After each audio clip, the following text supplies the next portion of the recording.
এই পড়ে যাবে।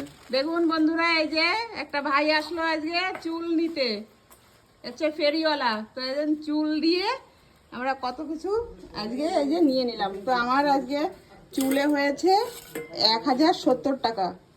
আর চুল ছিল কত সুরেশ? কতটুকু চুল ছিল? 200 গ্রাম। তো হ্যাঁ, তো 200 গ্রাম ও বলছে 1000 টাকা কিলো, এই 5000 টাকা কিলো দেবো। তো আমার যেটুকু চুল ছিল জমানো সেটুকু নিয়ে আসলাম। আনার পরে ওয়েট করার পরে হচ্ছে 1070 টাকা। তো সেই টাকার বদলে আমি এই যে জিনিসগুলো নিয়ে নিলাম। তো আমার এত টিফিন বক্স ছিল, সব এদিকে ওদিকে কোথায় কোথায় কাকে কি কি দিয়ে দিয়েছি।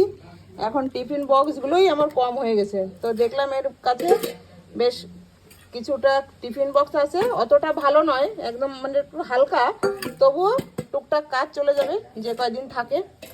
তো টাকা নিলে তো এক্ষুনি কখন আবার কোন কাজে খরচা হয়ে যাবে। তো নিয়ে নিয়েছি দেখুন, হচ্ছে 7খানা বাটি টিফিন বক্স, আর নিয়েছি এই যে 3খানা মানে ছোট দুটো গামলির ডিজাইন বাটি, আর একটা ছোট গামলা, আর এখানে রয়েছে 4খানা প্লেট।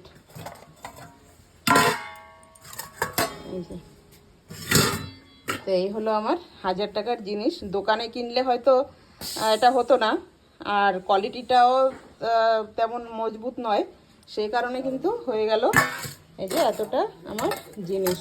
তো দেখুন কেমন লাগলো। আপনারা যারা আমার কলকাতার বন্ধুরা আছেন তারা অবশ্যই জানেন যে এইভাবে কিন্তু চুল দিয়ে অনেক জিনিসপত্র কেনা যায়।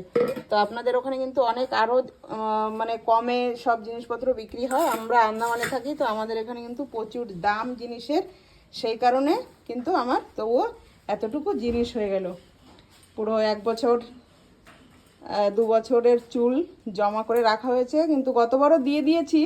একটা জায়গাতে অনেকটা চুল জমা ছিল, সেটা খুঁজে তখন পাইনি, সেই কারণে সেইটা এখন ছিল। তো এই ছেলেটা এসে বললো, তো আজকে দিয়ে দিলাম। আর আজকে শুক্রবার আছে, শনি মঙ্গলবার হলেও আমরা কখনো এরকম চুল দিই না। তো কিছু কিছু আছে নিয়ম, তো সেই কারণে আজকে দিয়ে দিলাম। তো এই ছেলেটা নিয়ে গেল আর এই জিনিসগুলো আমি নিলাম। তো কেমন লাগলো আপনাদের আপনারা দেখে বলবেন। যদি ভালো লাগে একটা লাইক করবেন। দেখা হচ্ছে আবার নতুন ভিডিওর সঙ্গে। টাটা বন্ধুরা।